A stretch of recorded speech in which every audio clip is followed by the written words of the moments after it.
Hello, everyone. Tonight we're sitting in the corner of a polished law office with a black grandmother whose hands won't stop shaking in her lap. Right now, she's staring at a stack of papers that say $42 million, listening to the clock tick on the wall, while her only son leans back in his chair, squeezes his wife's hand, and tells her she's already old and should go learn how to make her own money. In a few minutes, you'll stand beside her as movers carry her life out of the house she shared with her husband for 40 years. Hear her friends whisper that she's having a breakdown, and ride with her to a beige little apartment her son's wife picked out like she was placing an order. You'll follow her through months of silence and humiliation. Then be in the room when a second lawyer knocks on her door, opens a secret folder, and reveals that her husband left behind something far more powerful than money, a quiet test her son has already failed. If you've ever been told you were a burden, treated like you were lucky to get scraps from a table you helped build, or watched your own child choose greed over love, this story may land so close to your deepest bruises that you might not emotionally survive it. So, before you get too comfortable, take a moment to like the video and subscribe, but only if you truly enjoy what I do here. And while you're settling in, drop your city and your local time in the comments. I love seeing where you're listening from and how our little nighttime circle stretches across the map. Now, turn off the lights. Maybe turn on a fan for a gentle hush of noise, and let's begin our journey together tonight. At the will reading, my son gave $42 million to his wife and said, "You're already old. Go learn how to make your own money." But then, my late husband's lawyer walked into the room and revealed a secret about the inheritance that made her scream. I'm glad to have you here. Follow my story until the end and comment the city you're watching from so I can see how far my story has reached. I never imagined that the worst betrayal of my life would come from my own son sitting in a lawyer's office on what should have been a day of mourning for his father. My name is Loretta, and at 65 years old, I thought I had seen everything life could throw at me. I was wrong. The mahogany-paneled office felt suffocating as I sat in the leather chair, my hands trembling slightly as I clutched my purse. My husband of 42 years had passed away just 2 weeks earlier, and the grief was still raw, like an open wound that refused to heal. Calvin had been my everything, my partner, my best friend, the man who had built our life together from nothing. Mr. Wallace, Calvin's attorney, sat behind his imposing desk with a thick folder in front of him. The will. The document that would determine the rest of my life. Reggie, my 38-year-old son, sat beside me with his wife, Tiffany. I should have felt comforted by their presence. But something in the air felt wrong. Cold. Mrs. Monroe? Mr. Wallace began, his voice gentle but formal. Your husband has left you very well provided for. The estate totals $42 million. The number hit me like a physical blow. I knew Calvin had been successful with his construction company, but I never realized just how much he had accumulated over the years. $42 million. It was more money than I could comprehend. The primary beneficiary of the estate is you, Loretta. Mr. Wallace continued, sliding documents across the desk. The house, the investments, the business assets, everything goes to you. I felt a mix of gratitude and overwhelming sadness. Calvin had taken care of me, even in death. But before I could fully process this information, Reggie cleared his throat. Actually, Mr. Wallace, there's something we need to discuss. I turned to look at my son, confused by his tone. There was something cold in his eyes that I had never seen before. Tiffany sat perfectly still beside him. Her red lips curved in what looked almost like a smile. "Mom," Reggie said, not looking directly at me. "I've been thinking about this situation, and honestly, you don't need all that money. You're 65 years old. What are you going to do with $42 million? My heart began to race. "Reggie, what are you saying?" He finally turned to face me, and the look in his eyes made my blood run cold. "I'm saying that Tiffany and I are young. We have plans, dreams, a future ahead of us. You're already old. You should go learn to earn your own money instead of living off Dad's hard work." The words hit me like a slap across the face. I actually gasped, my hand flying to my chest. "Reggie, how can you say that? That's your father's money, and he left it to me." "Technically, yes." Tiffany spoke for the first time, her voice sweet but venomous. "But let's be practical here. What's a woman your age going to do with that kind of money? You'll probably just waste it on medical bills or, I don't know, bingo games." She laughed, a cold, calculating sound that made my skin crawl. I looked around the room, hoping someone would defend me, tell them how inappropriate this was. "Mr. Wallace looked deeply uncomfortable, shuffling papers on his desk, clearly not wanting to get involved in family drama. "I'm transferring the inheritance to Tiffany," Reggie announced as if he was discussing the weather. "It's the smart thing to do. She's got a head for business. And frankly, Mom, you've never been good with money anyway." I felt like I was drowning. The room seemed to spin around me as I tried to process what was happening. My own son, the child I had carried for 9 months, raised, sacrificed for, was stealing my husband's final gift to me. "Reggie, please," I whispered, my voice barely audible. "This is what your father wanted. He left this money to me. Dad's gone. Mom, he doesn't want anything anymore." Reggie's voice was matter-of-fact, devoid of any emotion. "Look, I'm not leaving you with nothing. I'll make sure you have enough for a small apartment and basic expenses. But $42 million? Come on, be realistic." Tiffany leaned forward, placing her manicured hand on the desk. "We're actually doing you a favor. Loretta, think about it. No stress about managing investments. No worry about people trying to take advantage of you. You can live a simple, quiet life." The condescension in her voice was suffocating. I looked at my son, searching for any sign of the boy I had raised. The young man who used to bring me flowers on Mother's Day and tell me he loved me.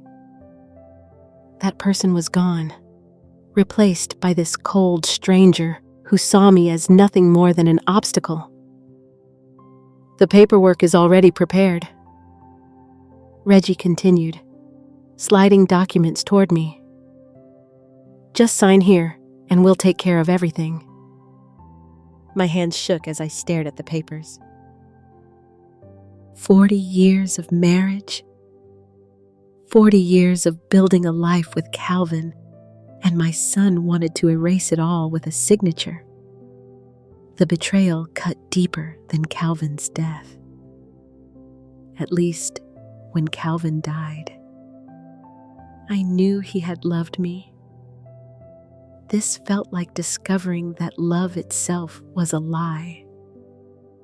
I need time to think, I managed to say, my voice cracking. There's nothing to think about, Tiffany said sharply. We're being generous considering you contributed nothing to building this wealth. Calvin worked while you played housewife. The insult stung because it revealed how little they understood about our marriage, about the sacrifices I had made, the support I had given Calvin through every challenge, every late night, every moment of doubt. I had been his partner in every way that mattered. But as I sat there surrounded by people who should have loved me, I realized I was completely alone. My son had chosen money over his mother, and there was nothing I could do to stop him. 3 weeks later, I found myself packing my personal belongings into cardboard boxes while Tiffany stood in my kitchen, clipboard in hand, directing movers like she owned the place, which according to the papers I had reluctantly signed, she now did. The house felt different now. The walls that had once held 40 years of memories, laughter, and love now felt cold and unfamiliar. Every room echoed with emptiness, as if the soul of the place had died along with Calvin. Make sure you're careful with those dishes, Tiffany called out to the movers, pointing at my grandmother's china cabinet. Those are antiques. They'll look perfect in our formal dining room. My grandmother's china, the set that had been passed down through 3 generations of women in my family. I watched helplessly as strangers wrapped each piece in newspaper, boxing up pieces of my history like they were items at a garage sale. Tiffany, I said quietly, trying to keep my voice steady. Those dishes, they belong to my grandmother. They have sentimental value. She turned to me with that same cold smile she had worn in the lawyer's office. Oh, Loretta, sentimental value doesn't pay bills, does it? These are assets now, part of the estate. But they're not just assets, I protested, feeling tears threaten to spill. They're family heirlooms. My mother gave them to me when I married Calvin, and now they're mine, she said simply, as if explaining something obvious to a child. Don't worry, I'll take good care of them. They'll be in a much better home. Reggie walked into the kitchen carrying a box of Calvin's books. He avoided eye contact with me, just like he had been doing for weeks. My son, who used to tell me everything, now treated me like a stranger. The jewelry appraiser will be here this afternoon, Tiffany announced, consulting her clipboard. We need to get those pieces valued for insurance purposes. My heart stopped. What jewelry appraiser? For your jewelry collection, obviously. Calvin invested quite a bit in those pieces over the years. The diamonds alone are worth a fortune. I felt dizzy. Those are my personal belongings. My wedding ring, the necklace Calvin gave me for our anniversary. The earrings were purchased with estate money.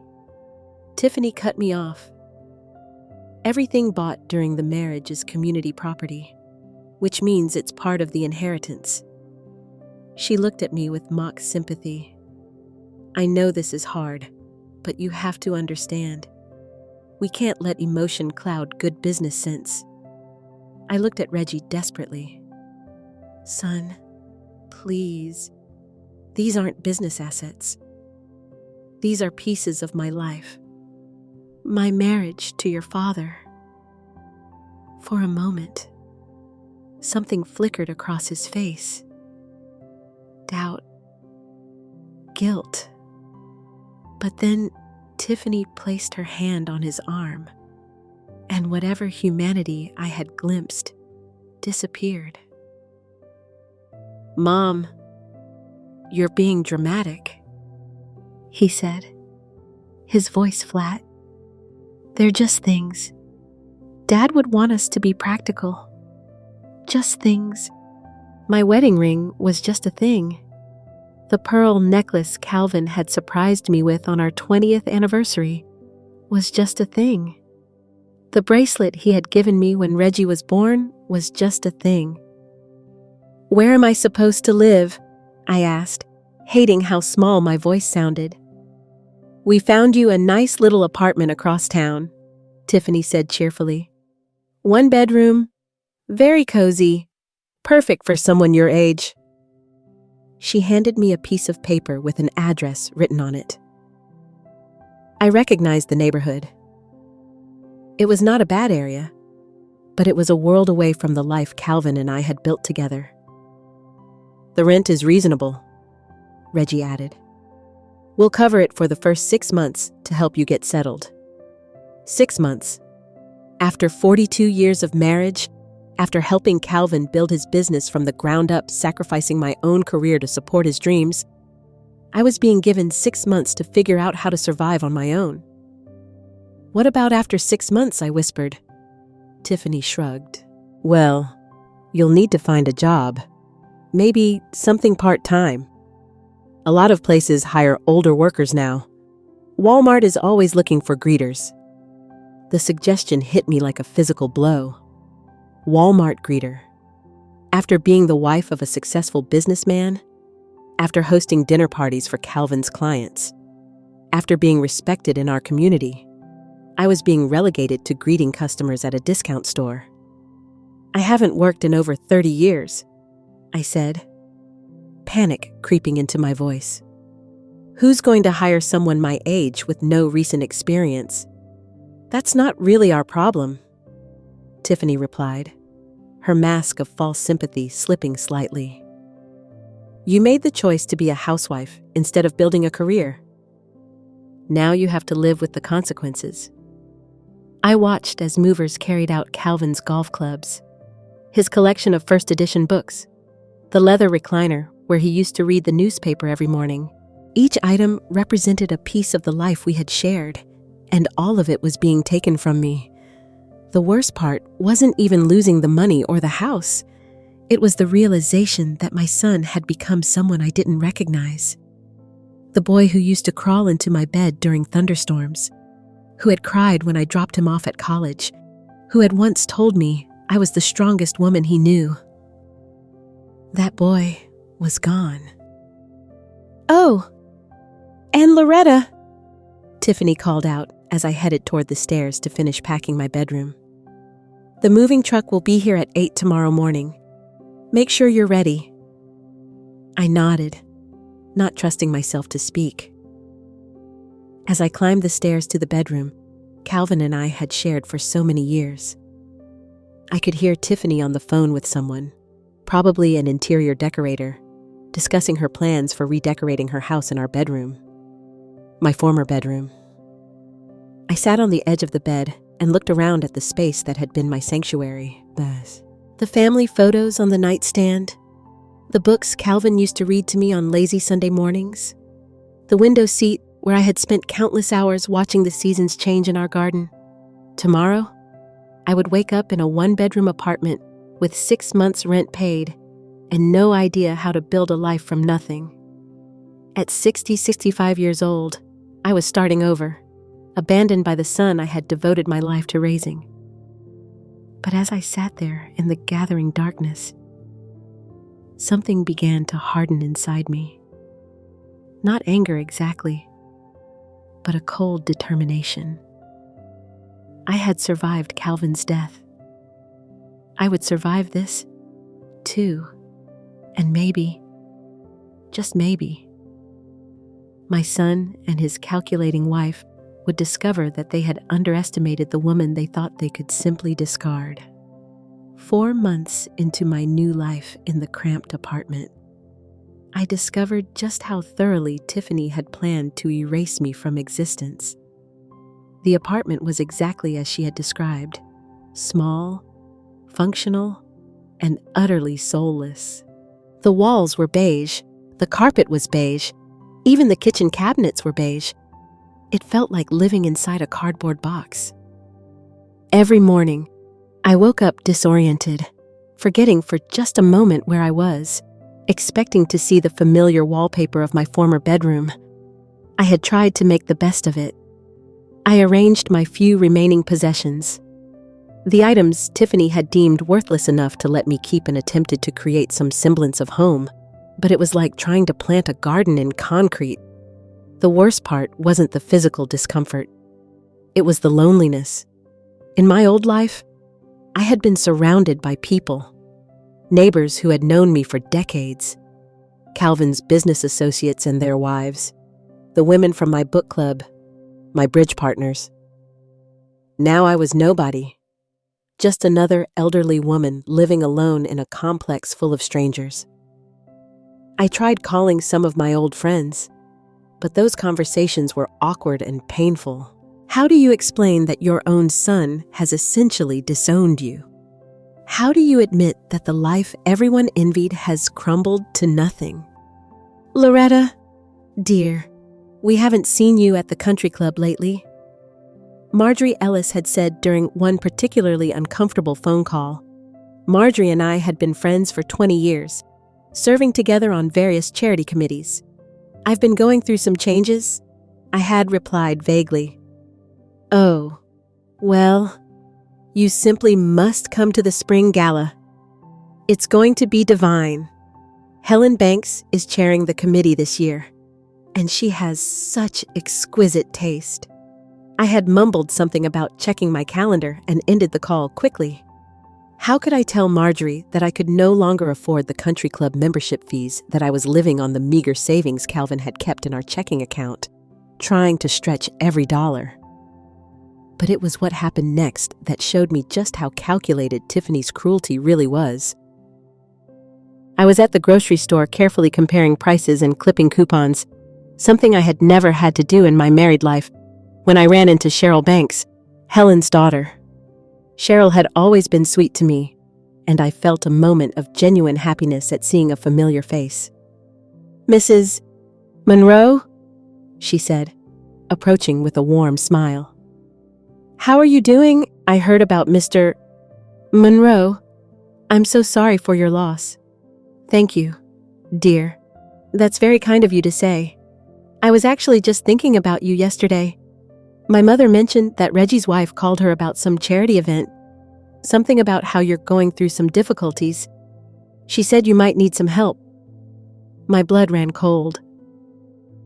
What kind of help? Cheryl looked uncomfortable now, clearly realizing she had stepped into something awkward. "Well, she mentioned that you're having some financial troubles, and she thought maybe our church's senior assistance program could help you with groceries or utility bills." The humiliation was so intense. I thought I might collapse right there in the cereal aisle. Tiffany had been calling people, my friends, my social circle, painting me as some kind of charity case. She was systematically destroying not just my financial security, but my reputation, my dignity. "I see," I managed to say, my voice barely above a whisper. "But honestly, Mrs. Monroe, I was confused because I saw Reggie and his wife at the Ferrari dealership last month. They seem to be doing very well for themselves. I mean, if they can afford luxury cars." She trailed off, clearly realizing she had said too much. But her words confirmed what I had suspected. They were spending Calvin's money freely while portraying me as destitute and in need of charity. That afternoon, I called Reggie for the first time since moving out. I needed to confront him about what Tiffany was doing. The phone rang 4 times before he answered. "What do you want, Mom?" The coldness in his voice still shocked me, even after months of it. This was the child I had rocked to sleep, whose scraped knees I had bandaged, whose college tuition I had helped pay by taking a part-time job when money was tight. "Reggie, I need to talk to you about something. Tiffany has been calling people, telling them I need charity assistance. She's humiliating me in front of our friends. Our friends. He scoffed. Mom, those people were Dad's business contacts. They were never really your friends. They tolerated you because of Dad's money and influence. Each word was like a knife to my heart. That's not true. Marjorie and I have been friends for 20 years. Have you talked to Marjorie lately? Because I heard she's been telling people how awkward it is when you call. How you're always complaining about your situation. I hadn't called Marjorie in weeks. Not since that painful conversation about the country club, but hearing that she found my calls awkward, that I was now seen as a burden, was devastating. Why is Tiffany telling people I need charity? I pressed, trying to keep my voice steady. Because you do need help, Reggie replied matter-of-factly. Look, Mom, let's be honest here. You're 65. You have no job skills, no career, no real prospects. Tiffany was just trying to help you maintain some dignity while you transition into, well, whatever your life is going to be now. My life was being your father's wife and your mother. That was my career. That was what I chose. And Dad's dead. And I'm married now. Your job is over. The brutality of it took my breath away. Your job is over. As if 38 years of motherhood was just temporary employment that had reached its expiration date. Reggie, I'm still your mother. That doesn't end just because you're married. You're right, he said. And for a moment, I felt a flicker of hope. You are still my mother, but that doesn't mean you're entitled to anything from me. I don't owe you a living, Mom. I don't owe you my father's money, and I don't owe you my time or attention. I never said you owed me anything. I just want my son back. This is who I am now. This is who I've always been. You just never paid attention because you were too busy playing the perfect housewife. The line went dead. He had hung up on me. I sat in my beige living room, surrounded by silence, and realized that I wasn't just grieving Calvin's death. I was grieving the death of my son, too. The boy I had raised was gone, replaced by this cold stranger who saw me as nothing more than an inconvenience. That night, I lay in my narrow bed in my beige bedroom, staring at the ceiling and trying to figure out how I was going to survive. Not just financially, though that was certainly a concern with only 2 months left on the rent Reggie had agreed to pay, but emotionally, spiritually. How do you rebuild a life when everything you thought you knew about yourself, about your family, about love itself, has been stripped away? I thought about Calvin and wondered if he had known. Had he seen the coldness in Reggie that I had missed? Had he realized that our son would abandon me the moment he was gone? And if he had known, why hadn't he protected me? But as I drifted off to sleep that night, a small voice in the back of my mind whispered something that would change everything. Maybe he did. The knock on my apartment door came on a Tuesday morning, exactly 6 months after I had signed those devastating papers in Mr. Wallace's office. I was sitting at my small kitchen table, surrounded by job applications and bills, trying to figure out how I was going to pay next month's rent when Reggie's assistance ended. The applications were depressing reminders of my situation. Part-time positions at department stores, grocery chains, and fast food restaurants. Jobs meant for teenagers and college students. Not 65-year-old women who had spent their adult lives managing households and supporting their husbands' careers. When the knock came, I assumed it was my landlord, Mr. Rivera, coming to discuss my lease renewal.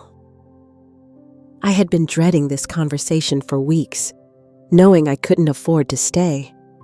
But having nowhere else to go, I opened the door to find a distinguished older gentleman in a crisp navy suit, holding a leather briefcase.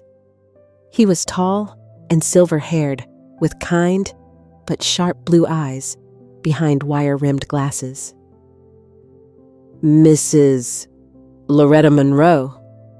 he asked politely. "Yes, that's me. My name is William Langston. I was your late husband's personal attorney." I frowned, confused. "But Mr. Wallace handled Calvin's will. I don't understand." Mr. Langston smiled slightly. "Mr. Wallace handled the primary will. Yes, I handled other matters for your husband. May I come in? I have some rather important documents to discuss with you." Something in his tone made me step aside and let him enter. He looked around my small apartment with what seemed like sadness, then set his briefcase on my kitchen table, pushing aside my job applications. "Mrs. Monroe, I apologize for not contacting you sooner. Your husband gave me very specific instructions about when and under what circumstances I was to approach you with this information." "What information?" I asked, sinking into the chair across from him. He opened his briefcase and withdrew a thick manila folder. "Calvin came to me about 2 years ago, very concerned about some changes he was observing in your son Reggie, particularly after Reggie married Tiffany." My heart began to race.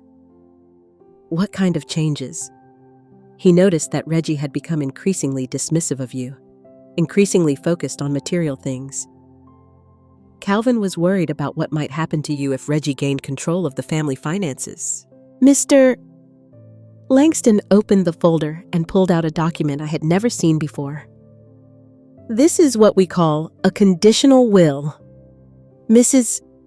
Monroe, it was designed to work in conjunction with the primary will Mr. Wallace read to you."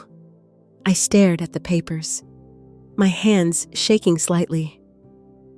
"I don't understand. Your husband was a very wise man. He hoped he was wrong about Reggie, but he wanted to protect you just in case he was right. So, he created a test." "A test?" Mr. Langston leaned forward, his expression grave. "The inheritance Reggie received was conditional, though Reggie was never told this. If within 6 months of Calvin's death, Reggie treated you with kindness and respect, if he ensured you were comfortable and cared for, then the inheritance would become permanently his." I am my breath caught in my throat. "And if he didn't?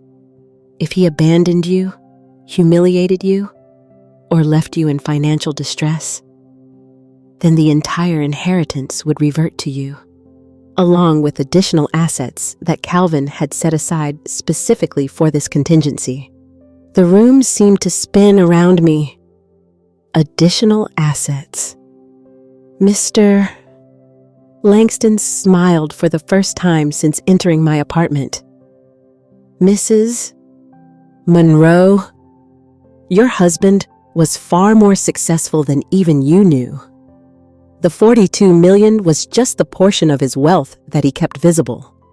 Over the years, he quietly invested in various ventures, purchased properties under different entities, and built what amounts to a second fortune. He pulled out another set of documents. If the conditions are met, which they clearly have been, you become the sole beneficiary of an estate worth approximately $60 million. I couldn't breathe. $60 million. More than Calvin had ever told me about. More than I had ever imagined. The 6-month period ended yesterday. Mr. Langston continued. I have been monitoring the situation as Calvin instructed. I know about your living conditions, about Tiffany's attempts to humiliate you publicly, about Reggie's cruel treatment of you. Calvin's fears about his son were unfortunately completely justified. Tears began streaming down my face. Not tears of joy, not yet, but tears of vindication. Calvin had known. He had seen what I had been too blind to see, and he had protected me. There's more, Mr. Langston said gently. Reggie and Tiffany are not aware that their access to the primary inheritance was always temporary. They believe they have permanent control of those funds. They've been spending quite freely. I understand. I nodded, thinking of Cheryl Banks's comment about the Ferrari dealership. They've purchased multiple luxury vehicles, expensive jewelry, taken several lavish vacations, and Tiffany has been renovating the house extensively. According to my calculations, they've spent nearly $8 million in 6 months. $8 million, I whispered. Yes, money they will now have to return with interest, as it was never legally theirs to spend. The magnitude of what Mr. Langston was telling me was overwhelming. Not only would I be financially secure, but Reggie and Tiffany would face the consequences of their greed and cruelty. What happens now? I asked. Mr. Langston began organizing the papers in front of me. Now you sign these documents which will activate the conditional will and transfer all assets to you. The house, the business, the investments. Everything Calvin built will be yours. Additionally, all expenditures made by Reggie and Tiffany over the past 6 months will become debts they owe to the estate. I picked up the pen he offered, my hand trembling. Will they go to jail? That depends on several factors, but at minimum, they will face significant financial consequences. They will lose the house, the cars, everything they purchased with money that was never theirs. As I signed my name on the documents, I thought about Calvin and how well he had known our son better than I had. Apparently, he had seen the selfishness, the entitlement, the lack of genuine love that I had refused to acknowledge. Mrs. Monroe, Mr. Langston said as he gathered the signed papers. There is one more thing. Calvin left you a personal message to be delivered only if this day came to pass. He handed me a sealed envelope with my name written in Calvin's familiar handwriting. Inside was a single sheet of paper. My dearest Loretta, I read aloud, my voice breaking. If you are reading this, then our son has shown his true nature, and I am so very sorry that you had to experience such pain. I hoped I was wrong about Reggie, but I feared I was right. You deserved better from the child we raised together. You have always been the strongest person I know, and I know you will rebuild beautifully from this. The money is just money, but you are irreplaceable. I love you always, Calvin. I folded the letter fully, holding it against my chest. My husband had loved me enough to see what was coming and protect me from it. Even in death, Calvin was still taking care of me. What do I do now? I asked Mr. Langston. He smiled. Now, Mrs. Monroe, you take back your life. The phone call came at 7 in the morning. 3 days after I had signed the documents that changed everything. I was sitting in my apartment, though not for much longer. Drinking coffee and reading the financial reports Mr. Langston had provided. $60 million. Even after 3 days, the number still seemed surreal. "Mom." Reggie's voice was different. Panicked. Gone was the cold indifference I had grown accustomed to over the past months. "Hello, Reggie." "Mom? We need to talk right now. There's been some kind of mistake with Dad's estate." I set down my coffee cup carefully. "What kind of mistake?" "Our accounts have been frozen. The bank is saying there's some legal issue with the inheritance. They won't tell me anything else, just that I need to contact some lawyer named Langston." I felt a calm satisfaction wash over me. It was beginning. "I see," I said simply. "Mom, you need to call Wallace. You need to find out what's going on. This is your husband's money we're talking about. Your husband's money. Not our father's money. Not family money." Even in his panic, Reggie couldn't acknowledge that Calvin had been my husband first, my partner for 42 years. "Actually, Reggie, I already know what's going on." There was silence on the other end of the line. Then, in a voice that was barely controlled, he said, "What do you mean you know I mean? I know about the conditional will. I know that you never actually inherited anything. I know that you've spent $8 million of money that was never yours." The silence stretched longer this time. I could hear Tiffany's voice in the background, sharp and demanding, though I couldn't make out the words. "That's impossible," Reggie finally said. "Wallace read the will. Everything was left to you, and you transferred it to us." "I transferred the primary inheritance." "Yes, but there was another will, Reggie, a conditional one. Your father created a test to see what kind of man you really were." "A test?" His voice cracked on the word. "If you had treated me with kindness and respect after his death, if you had made sure I was comfortable and cared for, then the inheritance would have been yours permanently. But if you abandoned me, humiliated me, left me struggling—" I paused, letting the implications sink in. "Well, then everything would revert to me." "No, H." The word was barely a whisper. "No, that's not. Dad wouldn't have done that. Your father knew you better than I did.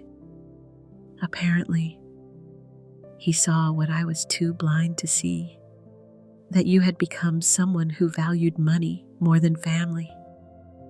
Tiffany's voice became clearer in the background. She was screaming something about lawyers and lawsuits. I could picture her perfectly, face red with rage, her carefully constructed world crumbling around her. "Mom, you can't do this," Reggie said, and for the first time in months, I heard something that might have been genuine emotion in his voice. "We've spent money. We've made commitments. We bought the house renovations, the cars. Yes, I'm aware. $8 million worth of spending on money that was never yours. That's called theft, Reggie." "It's not theft. You signed the papers. I signed papers transferring what I thought was a legitimate inheritance. But since the inheritance was conditional and the conditions weren't met, those papers are worthless. You've been spending stolen money." I heard what sounded like something breaking in the background. probably Tiffany throwing something in her rage. "Mom, please. We can work this out. We can make arrangements for you. Better arrangements. We made mistakes, but we're family. Family." Now I was family again. Now that their world was collapsing. Suddenly, they remembered that we were related. Where was family when you kicked me out of my own house? Where was family when you told me to go learn to earn my own money? Where was family when Tiffany called my friends to tell them I needed charity? We were wrong about that. But Mom, you have to understand. We have obligations now. The mortgage on the house, the car payments, obligations you created by spending money that didn't belong to you. There was a long pause. And when Reggie spoke again, his voice had changed. The panic was still there. But now there was something else. Anger. You planned this. You and Dad. You planned this whole thing to trap me. Your father planned to protect me from exactly what you did to me. The trap was your own greed. Reggie? So what now? You're going to destroy your own son, your own family. You destroyed this family when you chose money over your mother. I'm just taking back what your father wanted me to have. Tiffany grabbed the phone. I could hear the struggle. Then her voice came through, high-pitched and venomous. You bitter old witch. You can't take what's ours. We'll fight this in court. We'll prove you manipulated Calvin, that you influenced him against his own son. Good luck with that, Tiffany. Calvin made those arrangements 2 years ago, long before he became ill, and he documented very carefully his concerns about Reggie's character. This is extortion, blackmail. No, dear, this is consequences. I hung up the phone, my hands surprisingly steady. Within an hour, there was pounding on my apartment door. I looked through the peephole to see Reggie and Tiffany standing in the hallway. Reggie looked haggarded, like he hadn't slept. Tiffany looked like a woman on the verge of a complete breakdown. I opened the door, but left the chain latch engaged. Mom, let us in. We need to talk about this rationally. We can talk through the door. Please, Tiffany said. And I was shocked to see tears in her eyes.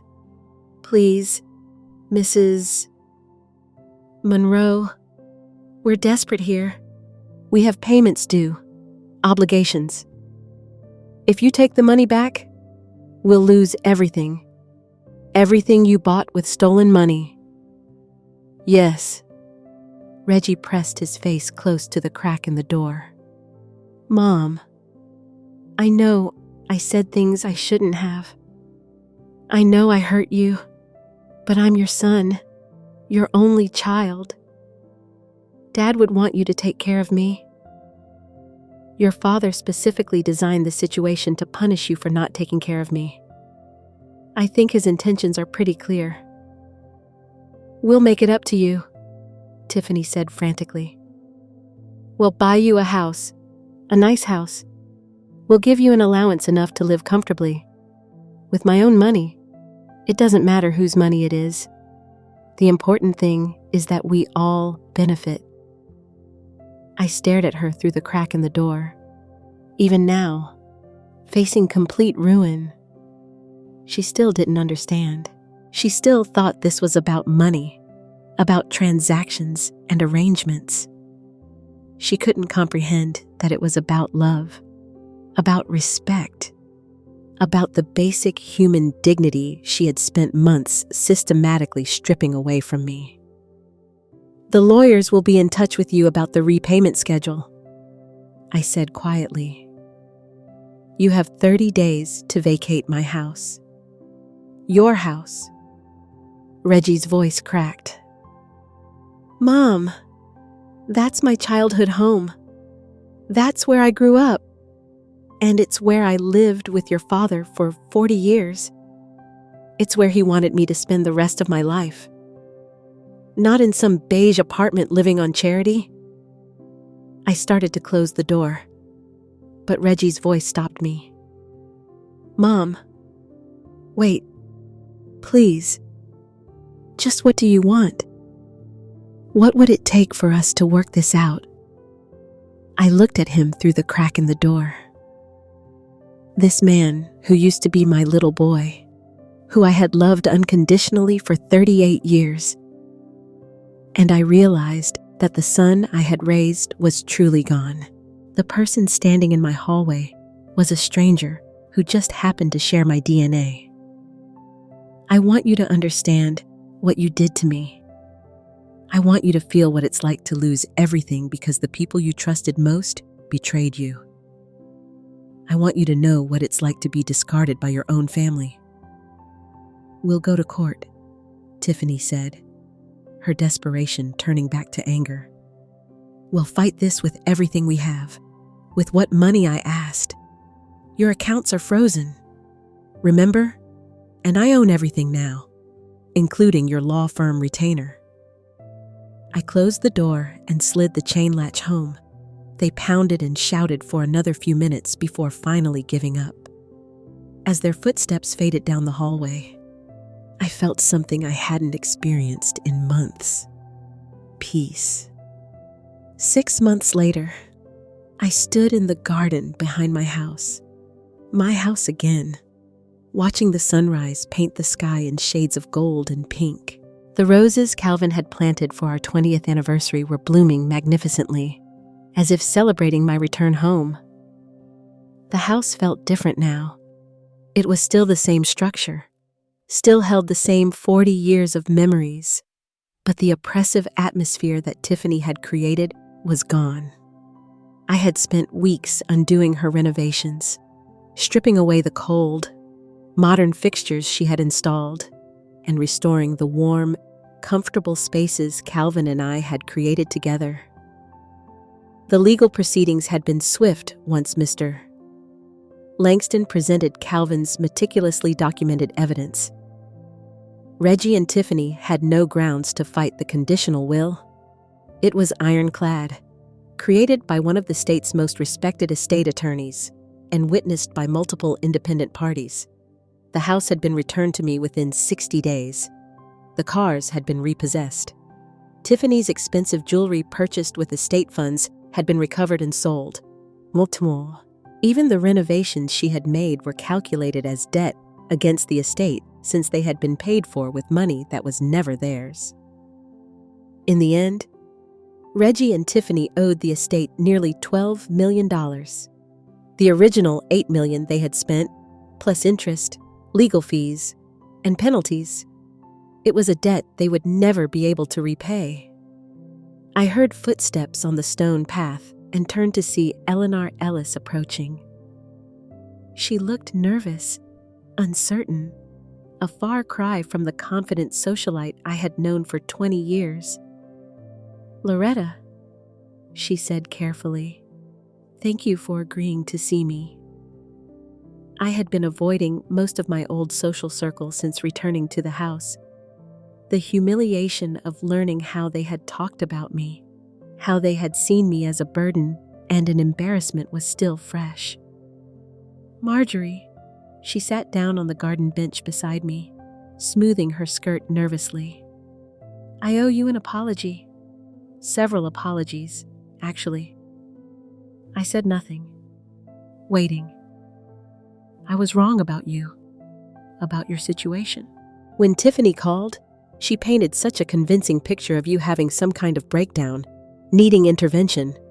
She made it sound like she and Reggie were trying to help you, but you were being stubborn and proud. And you believed her. Eleanor flushed. I wanted to believe her. It was easier than getting involved, easier than questioning what was really happening. I took the coward's way out. She pulled a handkerchief from her purse, dabbing at her eyes. The truth is, I was jealous. You and Calvin had something special, something real. My marriage to Charles has been more of a business arrangement for years. When I heard you were struggling, there was a part of me that was almost relieved. It made me feel better about my own life. Her honesty was unexpected, and I found my anger softening slightly. I heard about what really happened. She continued, about the will, about what Reggie did to you. I can't imagine how much that must have hurt. It did hurt, but not as much as learning how my friends really saw me. Marjorie was quiet for a long moment, watching a butterfly move among the roses. What can I do to make this right? Nothing, I said, and saw her flinch. I mean that literally. Marjorie, there's nothing you can do to undo what happened. But going forward, you can treat me like the person you've known for 20 years, not like a charity case or a social obligation. She nodded quickly. Of course. Always. After she left, I walked through my house, touching familiar objects, reconnecting with the life I had been forced to abandon. Calvin's books were back on the shelves. My grandmother's china was in its proper place. The family photos that Tiffany had hidden away were displayed again. But it wasn't just about reclaiming possessions. I was reclaiming myself. I had spent 6 months being told I was worthless, too old, a burden. I had started to believe it. Now, at 66 years old, I was discovering who I really was beneath all those years of being Calvin's wife and Reggie's mother. I joined a book club at the library. Not the exclusive one at the country club, but a group of women who read for the love of books, not for social status. I volunteered at a literacy program, teaching adults to read. I traveled to places Calvin and I had always talked about visiting, but never made time for. Most importantly, I learned to be alone without being lonely. For the first time in my adult life, I didn't define myself in relation to someone else. I wasn't Calvin's wife or Reggie's mother. I was simply Loretta, and that was enough. The calls from Reggie had stopped after the 3rd month. At first, they had come regularly, pleading, angry, manipulative turns that cycled through every emotion except genuine remorse. But I had learned to recognize the difference between regret for his actions and regret for their consequences. Tiffany had left him after their financial situation became clear. She had moved back in with her parents, filing for divorce and claiming she had been manipulated by Reggie's family. Even in the end, she couldn't accept responsibility for her choices. Reggie was living in a small apartment across town, working at a car dealership, the first real job he had held in years. Mr. Langston kept me informed of his situation, as the estate needed to monitor his ability to make payments on his debt. Sometimes, late at night, I would think about my son and feel a stab of the old pain. But it was getting easier to remember that the child I mourned had grown up to become someone I didn't recognize. The boy who had once brought me dandelions and told me I was the best mother in the world was gone, replaced by a man who valued money over love. On a warm evening in late spring, almost a year after Calvin's death, I was reading on the back porch when I saw a familiar figure walking up my driveway. Reggie looked older, thinner. His clothes were wrinkled and his face was drawn. I watched him approach, but didn't get up from my chair. Hello, Mom. Reggie. He stood at the bottom of the porch steps, not presuming to come closer. "You look good." "Happy, I am happy.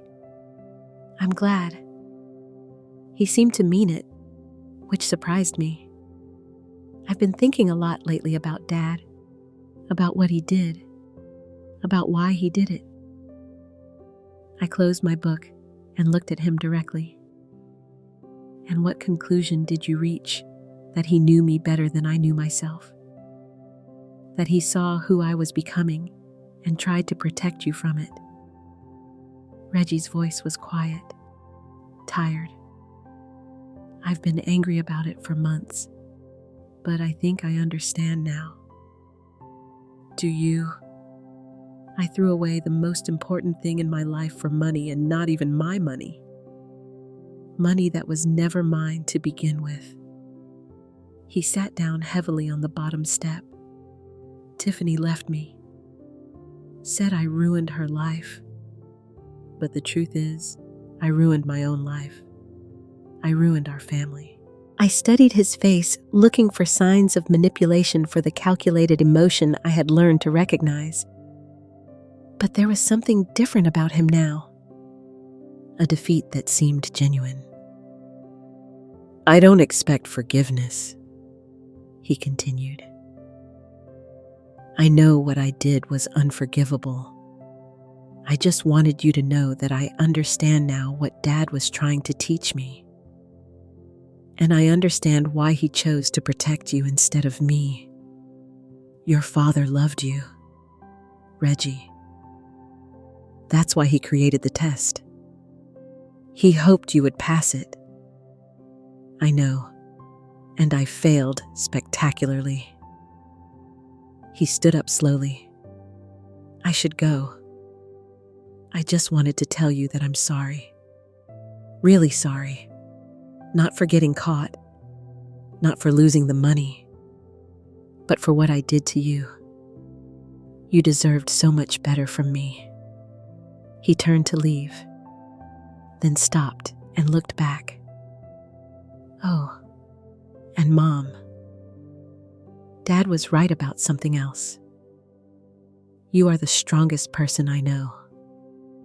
I watched him walk back down the driveway and disappear into the gathering dusk.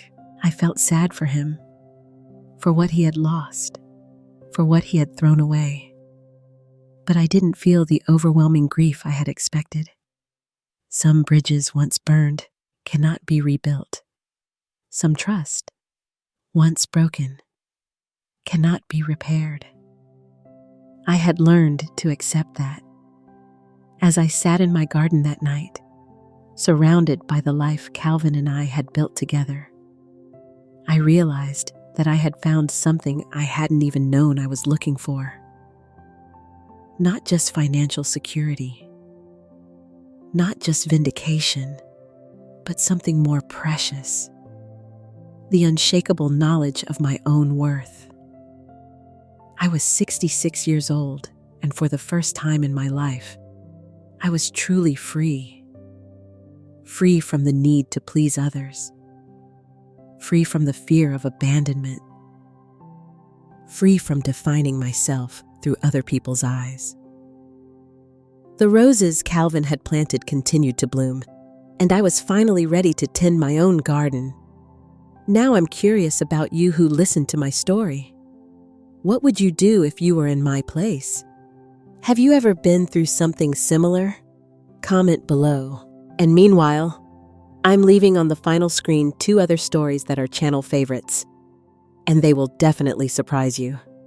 Thank you for watching until here.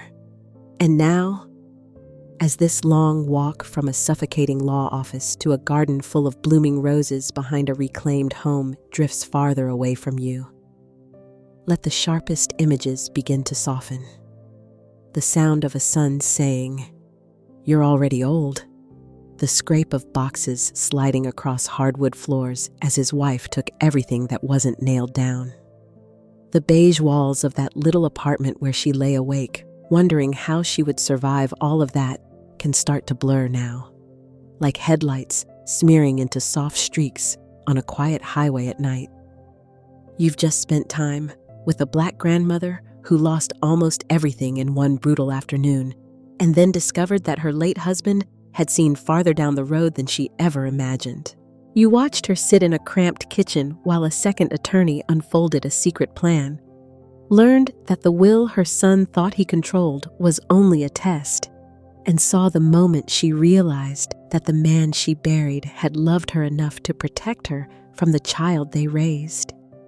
You stayed with her through the freezing loneliness, the humiliation of being painted as a charity case, and then the slow, steady rise of her own spine as she signed the documents that brought her life and her dignity back home. If anyone has ever treated you like you were past your expiration date, like your years of work and care didn't count because they weren't on a paycheck, let this settle over you like a warm blanket. You are not used up. You are not a mistake your family has to manage. You are allowed to be protected, to be provided for, and to step into everything that was meant for you without apologizing for taking up space. So wherever you are right now, lying in bed, curled on the couch, or listening in the dark with your eyes already heavy, notice how your body begins to let go. Let your shoulders drop. Unclench your jaw. Let your hands rest instead of brace. Let each breath come in slowly and leave even slower, like waves sliding in and out along a quiet, moonlit shoreline, or like sheer curtains lifting and falling in an open window at night. You don't have to decide tonight what you'll do with your own second chance, or how to heal from the people who hurt you. For these next few moments, your only job is to breathe and let your thoughts drift farther and farther away, like paperwork being filed away in a drawer at the end of a long day. Let your heart hear this almost like a whisper. You are not invisible. You are not too late. And you are not alone in how this feels. When your eyes are ready to close, let them. Let this story sink to the bottom of your mind like a smooth stone in deep, calm water. And as sleep moves toward you, rest in the quiet truth that you matter, just as you are, exactly where you are tonight.